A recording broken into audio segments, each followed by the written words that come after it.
Salut, salut! Re-bienvenue sur le podcast Autrement. Très heureuse d'être de retour derrière mon micro aujourd'hui. Je vais t'emmener avec moi faire un petit tour dans mon autre univers, dans le monde de l'orthophonie, parce que récemment, j'ai assisté à une formation et j'ai fait un parallèle assez intéressant avec ce qui se passe dans le monde de la pratique professionnelle puis dans le monde de l'entrepreneuriat. Donc, je t'amène avec moi vers ce côté-là de ma pratique pour te ramener après ça dans l'entrepreneuriat. Donc, suis-moi, tu vas comprendre. Je me suis pas trompée de podcast. Donc, récemment, j'écoutais en fait une formation sur le TDL, donc le trouble développemental du langage. Donc, le trouble développemental du langage, je te fais une petite parenthèse. C'est un trouble neurodéveloppemental, donc un trouble qui est là à la naissance, qui est là pour le reste de la vie, qui a un peu un fonctionnement différent du cerveau des personnes qui vivent avec un TDL, qui font en sorte qu'ils ont plus de difficultés à s'exprimer ou à comprendre tout ce qui est langage. Donc, fin de la parenthèse, et dans cette conférence-là, formation-là que j'ai suivie, en fait, les chercheurs, donc c'est des professeurs universitaires, des chercheurs, parlaient du TDL pour les jeunes adolescents et les adultes, en fait. Et un des concepts qui revenait toujours au fil de la présentation pour accompagner ces jeunes-là, c'était que c'était hyper important qu'ils aient une bonne connaissance de soi, connaissance d'eux-mêmes, en fait. Puis en fait, les chercheurs expliquaient ça de différentes façons, puis c'est très, très logique là, quand on y pense, c'est de dire, c'est souvent qu'on accompagne des jeunes enfants qui ont des difficultés. Puis là, je vais parler des difficultés langagières parce que c'est mon domaine de pratique, d'expertise, mais c'est un peu la même chose pour tous les autres troubles, défis, difficultés auxquels on fait face. Quand on accompagne un jeune enfant, en fait, ce qu'on va faire souvent, c'est qu'on va l'aider à atteindre ce qui est attendu pour son âge, son niveau développemental, en fait. Donc, si par exemple, un jeune enfant a de la difficulté au niveau de son expression, qui se fait pas bien comprendre, qui fait pas des phrases longues ou qui parle pas alors qu'il devrait parler à l'âge où il est rendu, etc., on va juste le stimuler, l'accompagner, le soutenir, faire des interventions pour l'aider à atteindre ce stade-là qui est attendu en termes de développement. Donc, on va faire des jeux, des activités, etc. Quand on pense à des enfants un petit peu plus vieux, fin du primaire, adolescents, puis même éventuellement des adultes, ce qu'on va faire au niveau des interventions, ça va être très, très différent. Donc, ce qu'on va vouloir faire à cet âge-là, c'est vraiment d'aller voir, de travailler vraiment plus au niveau fonctionnel. On le fait aussi en petite enfance, mais je vous dirais un petit peu moins. Travailler d'un point de vue fonctionnel, c'est de voir avec la personne qu'est-ce qu'elle veut faire, OK? C'est quoi ses objectifs de vie? On va dire ça de façon très large. Et donc, si par exemple, j'accompagne un jeune adulte, peut-être qu'un de ses objectifs de vie à court terme, c'est de réussir sa scolarisation. Donc, de réussir son secondaire 5, de réussir son cégep, quelque chose comme ça. Ou d'étudier dans un domaine qui lui plaît, de réussir, ça peut être très, très spécifique. Hein? Ça peut être, moi, je veux réussir mon cours de littérature 2 au cégep. Okay? Ça peut être aussi spécifique que ça. Mais pour travailler cet objectif-là, il faut que le jeune sache qu'est-ce qu'il veut, où est-ce qu'il s'en va, c'est quoi son objectif. Je veux faire mon cégep, je veux finir mon cégep. Pour finir mon cégep, j'ai besoin de passer mon cours de littérature. Vous, ça pourrait être quelque chose de très différent. Je veux réussir à avoir des relations amoureuses, sociales qui sont satisfaisantes. Donc, j'ai besoin de mieux comprendre comment être en interaction avec les autres personnes. J'ai besoin de mieux m'adapter à des situations d'interaction en groupe. J'ai besoin de mieux comprendre le sarcasme, l'humour, etc. Fait que ça pourrait être un autre objectif. Même chose pour un adulte, ça pourrait être de dire j'ai besoin de me trouver un emploi, j'ai besoin de comprendre les formulaires gouvernementaux quand je les reçois, etc., etc. Donc, on va travailler vraiment en fonction des besoins de la personne, mais pour répondre à ces besoins-là, il faut que la personne, justement, ait des objectifs, ait quelque chose en tête. Donc, on va partir de là. Puis pourquoi la connaissance de soi, c'est hyper important? Parce que c'est ça qui permet de déterminer c'est quoi nos objectifs, nos buts, où est-ce qu'on s'en va, mais aussi ça permet de connaître c'est quoi nos forces, nos défis. Donc, pour que le jeune puisse me dire « j'ai besoin que tu m'aides dans mes relations sociales », il faut qu'il soit conscient qu'il y a un défi au niveau de ses relations interpersonnelles. Il faut qu'il soit conscient de, justement, c'est ça, qu'il y a un défi à ce niveau-là, puis il pourrait aussi être conscient de OK, ben pour communiquer avec des amis, quand je regarde l'observation, ben, il faut que je sois capable de comprendre plus rapidement ou, tu sais, qui s'observe, ben, je suis toujours un petit peu en retard. Quand il y a des blagues, ben, j'aime prendre du temps à les comprendre. Des fois, je comprends pas. Les gens pensent que je les trouve pas drôles, mais c'est juste parce que j'ai pas compris la blague. Donc, il faut qu'ils soient en mesure de s'auto-observer puis de connaître ces défis pour qu'après ça, on puisse les travailler ensemble. Puis c'est un petit peu la même chose pour nos forces, hein. Donc, les forces de ces personnes-là, ben, ils pourraient dire, je sais pas, il pourrait avoir plein d'autres belles forces, il est super habile. Je sais pas moi, dans certains jeux, dans certains sports, dans certaines situations, il est super habile en mathématiques, par exemple. Donc en mathématiques, c'est super facile pour lui, il comprend, il a un super bon raisonnement logique mathématique. Mais par exemple, dans les cours de français, c'est hyper difficile. Fait que quand il fait des travaux d'équipe, ben les gens veulent pas être avec lui parce qu'il a la difficulté, il arrive pas à faire sa partie du travail, il fait des erreurs, tout ça. Mais par exemple, en maths, il est super fort. Fait que ça pourrait être quelque chose qui est au courant puis qui dit hey, check, on va se mettre ensemble en maths et en français. En maths, moi, je suis super bon, je vais t'aider, ça va bien aller. Puis en français, ben là, ça se peut que ça soit un peu plus difficile pour moi, etc. Fait que être conscient de ça, ça permet d'être mieux, je pense, dans son quotidien, dans sa vie, etc. Ça permet aussi de savoir quoi demander comme aide, quand demander de l'aide, qu'est-ce qu'on veut soutenir, qu'est-ce qu'on veut travailler. Bref, voilà. Puis pourquoi j'ai envie de parler de ça? Où est-ce que je m'en vais avec ça? C'est que pour moi, ce concept-là, qui était vraiment martelé au cours de cette formation-là, la connaissance de soi, c'est ce qui va faire en sorte que le jeune va mieux sentir, va mieux réussir, etc. dans la vie, le jeune ou le jeune adulte. Pour moi, dans ma tête, ça faisait, ben c'est ça pour tout le monde. Okay? Ce concept-là de se connaître soi-même est crucial pour tout être humain, j'ai envie de dire, parce que plus on se connaît soi-même, plus on est en mesure de faire exactement ce que je viens de vous dire, de reconnaître nos forces, de reconnaître où est-ce qu'on est habile, compétent. À la limite, je parlais récemment dans mon bootcamp pratique allégé de la zone de génie. Donc, c'est quoi notre zone de génie? Comment est-ce qu'on trouve notre zone de génie?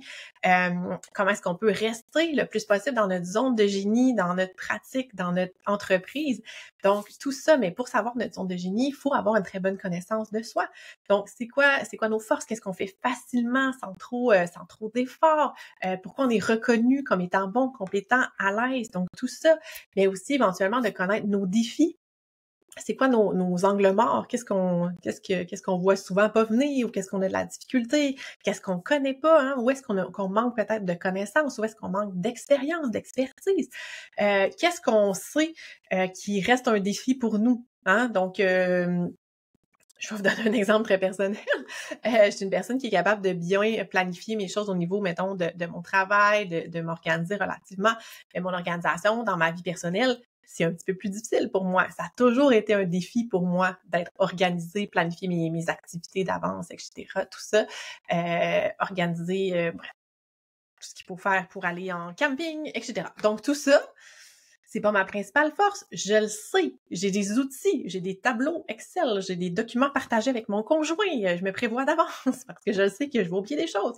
Donc tout ça, donc c'est un défi pour moi que je le connais. Donc maintenant, j'ai trouvé des stratégies pour m'aider, puis je me fie aussi en partie sur quelqu'un d'autre qui a un cerveau plus développé que moi pour ce type de tâches. Donc voilà. Fait que ça, c'est une connaissance de soi. Donc ça, fait aussi, je vous dirais qu'avoir une meilleure connaissance de soi, ça va servir à prendre des décisions qui sont plus alignées. Donc, je vais souvent parler de la ligne directrice ou la grande, encore plus en arrière que ça ou en profondeur que ça, si on recule un petit peu, la grande vision, le grand pourquoi, qu'est-ce qu'on veut, ça fait partie pour moi de la connaissance de soi. Qu'est-ce que je veux, moi, dans ma vie? Okay? Où est-ce que je m'enligne? Qu'est-ce que je veux faire? C'est où? Ma montagne, elle est où, là? C'est où que je m'en vais sur mon sommet de ma montagne? Là? Je m'en vais où? Donc ça, puis après ça, on peut justement dire, OK, ben pour me rendre là, qu'est-ce que j'ai besoin de faire? J'ai besoin de faire X, Y, Z. Moi, je parle, tu sais, encore une fois, beaucoup de la grande ligne directrice. Qui vient entre autres de la méthodologie EFIC, mais la ligne directrice annuelle dans ce cas-là, mais c'est quoi mes objectifs annuels? Puis après ça, c'est quoi tous mes projets? Mais pour être capable de déterminer tout ça, j'ai besoin, a priori, de savoir où est-ce que je m'en vais et où est-ce que je veux m'en aller. Donc ça, c'est vraiment aussi une connaissance de soi. Après ça, il y a tout ce qui est... pourquoi c'est important de se connaître? C'est qu'on a aussi beaucoup de réactions je vais dire, de réactions, peut-être des fois de blocage, de peur qui sont là, puis qu'on est capable d'aller travailler, qu'on est capable d'aller observer, analyser, décortiquer. Donc, plus on se connaît, plus on le sait. Hein, probablement que je suis pas en train de faire ça, là. Probablement que je suis en train de m'auto-saboter. Ou, ici, je pense que c'est ma petite peur, là, mon petit syndrome d'imposteur, là, qui ressort. Hein? Pourquoi je fais pas ça? Puis tu sais, des fois, on le sait. OK, des fois, l'autre fois, je parlais avec une cliente qui me dit, ouais, je sais que je devrais faire ça, mais OK. Fait que dans le fond, cette connaissance de soi-là, déjà, c'est une bonne étape, c'est une bonne première étape. Moi, j'ai dit, OK, ben fais-le pareil. Dans ce cas-là, tu sais que tu devrais le faire, donc fais-le. Donc, il y a comme une petite étape après qui vient, mais juste de prendre le pas de recul, de dire, ouais, OK. Je sais que je le fais pas parce que X, Y, Z ou parce que ça m'active ou parce que ça me fait remonter quelque chose ou parce que j'ai peur de X, Y ou parce que j'aime mieux faire autre chose. Tu sais, des fois, on a des choix à faire puis se dire, ça, je l'ai mis de côté parce que ça me motive bien plus. C'est hyper important de prendre le temps de s'observer, de s'analyser, de voir dans notre quotidien, dans notre réalité, notre concret, de voir notre fonctionnement puis de décortiquer pourquoi on fonctionne de cette façon-là, puis y a-t-il quelque chose en arrière de ça qui nous bloque ou qu'est-ce qui nous amène, si on parle de la partie plus positive, c'est quoi nos désirs, c'est quoi nos aspirations, c'est quoi notre motivation, qu'est-ce qui nous drive, qu'est-ce qui nous amène à vouloir plus, à aller plus loin, à travailler mieux, à être plein d'énergie. Ça aussi, c'est important qu'on le sache. Tu sais, il y a des choses, des fois, je dirais bien ça, qu'on réalise un petit peu avec le temps, soit toute seule ou soit par une personne autour de nous qui nous le fait réaliser. Donc, tu sais, il y a plein de façons de mieux se connaître, tu sais, puis ça peut passer par justement se poser des questions. En fait, se poser des questions, je suis qui, qu'est-ce que je veux, de quoi j'ai envie, qu'est-ce que j'aime pas, qu'est-ce que je veux laisser de côté, qu'est-ce que je veux plus qui arrive dans ma vie, quelle personne j'ai envie d'avoir à mes côtés, quelle personne je veux plus avoir à mes côtés, etc. Comme je disais tantôt, observer nos réactions, hein, nos réactions face à une situation, face à un changement, face à quelque chose, une opportunité, etc. Donc, comment on réagit, puis aller se poser la question, pourquoi je réagis comme ça? Si telle affaire, qu'est-ce qui se passerait? Ou si je dis non à ça, qu'est-ce qui va se passer? Pourquoi je dis pas non à ça? Peut-être parce que j'ai peur de X, Y, Z. Fait que d'aller se questionner, fait que poser des questions, puis demander du feedback aux gens qui sont autour de nous, les personnes qui sont autour de nous. Des fois, ça se peut que ça nous fasse pas full plaisir. Qu'est-ce qu'ils vont nous dire? Mais souvent, ils sont vraiment bien placés pour nous dire des choses. Puis on peut leur demander de le faire avec beaucoup de bienveillance, puis de dire, OK, là, je suis dans une situation, j'essaie d'observer tel comportement, est-ce que tu peux m'aider à observer, est-ce qu'il y a des choses que toi tu vois, etc., etc. Donc, ça. Sinon, des outils que moi, j'utilise personnellement pour m'aider, je vais beaucoup utiliser le journaling. Fait que j'ai une personne qui va écrire beaucoup, puis c'est quelque chose qui est relativement récent. Bon, ça fait quelques années maintenant, mais quelque chose que j'ai recommencé à faire, écrire. Fait que quand j'ai quelque chose, quand j'ai des idées, quand j'ai une pensée, quand il y a une situation qui me tracasse, quand j'ai une réaction peut-être que je m'attendais pas à avoir, quand il y a quelque chose qui m'active, qui me dérange, j'essaie d'aller voir, de creuser, puis je fais beaucoup de l'écriture libre, de l'écriture spontanée. Donc, je parle de quelque chose, puis j'écris. Ça peut être de le faire avec des questions, des sous-questions, comme je disais tantôt. OK, voici telle situation. OK, pourquoi est-ce que je passe pas à l'action? OK, parce que si je passe à l'action, telle affaire. OK, puis si telle affaire arrive, qu'est-ce qui va se passer? Puis de décortiquer ça jusqu'on arrive à la vraie raison, finalement, qui se cache en arrière de ça. Sinon, moi, j'utilise aussi le Human Design.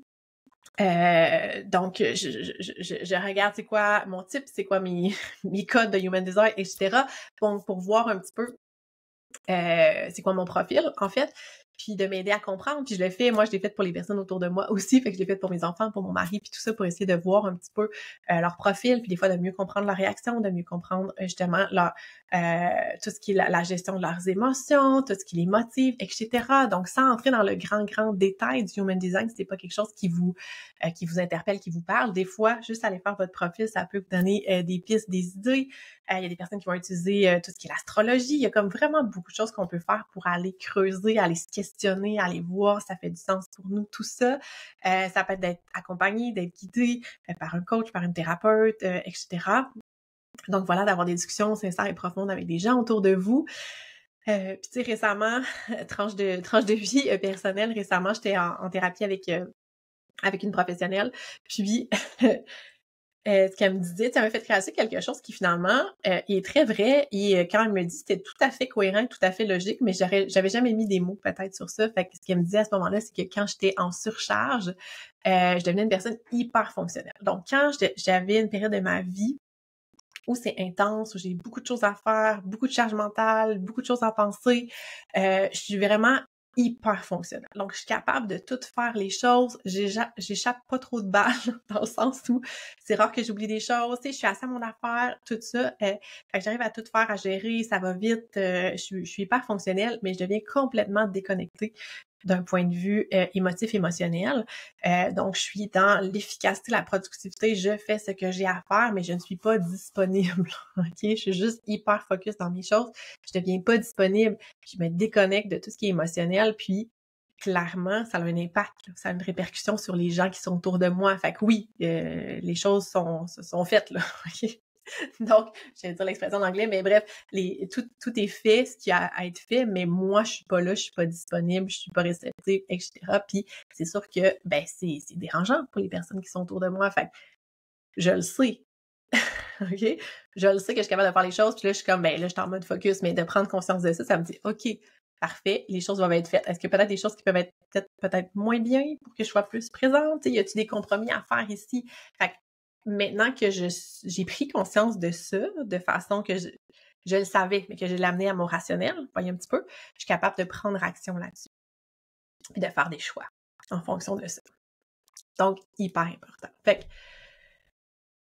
voilà, c'est ça que j'avais envie de vous dire sur la connaissance de soi. Donc, la connaissance de soi pour les personnes qui ont un défi, une difficulté, c'est quelque chose dont on parle beaucoup. Il faut connaître nos forces, nos faiblesses, nos défis, savoir qu'est-ce qu'on veut travailler, c'est quoi les objectifs. Fait que si vous travaillez en relation d'aide, c'est peut-être quelque chose que vous faites faire même à vos clients.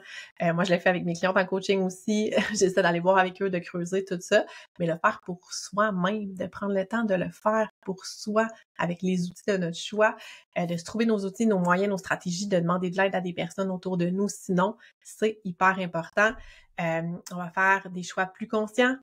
Quand on va faire ça, on va peut-être moins vivre dans la culpabilité parce qu'on va mieux comprendre nos réactions, on va mieux comprendre pourquoi on agit d'une façon, pourquoi on a fait tel choix. Puis on va être, c'est ça, ça va probablement être plus vivre en cohérence, plus être plus aligné avec tout ça, peut-être en parler même aux gens autour de nous. Hey, tu sais, moi, telle chose. Puis des fois, quand c'est des choses qui sont pas agréables, c'est je suis consciente de ça, je travaille là-dessus, merci d'être compréhensif, patient, tolérant, puis de m'aider au pire à le voir quand moi je le vois pas, etc., etc. Fait que la connaissance de soi, c'est pas un luxe, c'est pas quelque chose qu'on devrait utiliser, faire, viser juste quand on a une difficulté, c'est quelque chose qui devrait faire partie de notre réalité, de notre quotidien, puis sur lequel on devrait travailler toujours, chaque jour. Donc voilà ce que je vais vous dire pour cette semaine. Donc, je vous souhaite une excellente semaine et on se dit à très bientôt!